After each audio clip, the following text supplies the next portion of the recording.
त्याचबरोबर माननीय doctor Sangeeta Lodha madam बालरोग तज्ञ आहेत, त्याचबरोबर माननीय श्री सतीश बोरा सर, माननीय प्रिया मॅडम, माननीय मिस नाजिया खान मॅडम या उपस्थित झालेल्या आहेत, त्यांचे सहकारी उपस्थित झालेले आहेत। त्यांचे सर्वप्रथम धामशाळ मंडळ संस्थेच्या अध्यक्षा माननीय ताईसाहेब, आपल्या विद्यालयाचे प्राचार्य माननीय पाटील सर व सर्व घटकांच्या वतीने मी सर्वप्रथम स्वागत करतो।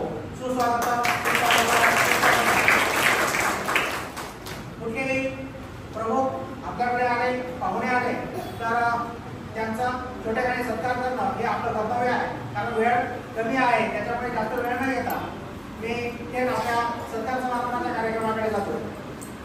सर्वप्रथम आजच्या कार्यक्रमाचे उद्घाटक माननीय डॉक्टर रुकुणकर मॅडम यांचा सत्कार आमच्या धामशाळ मंडळ संस्थेच्या अध्यक्षा माननीय ताईसाहेब यांनी करावा। डॉक्टर रुकुणकर मॅडम यांनी त्या छोट्याखानी सत्काराचा स्वीकार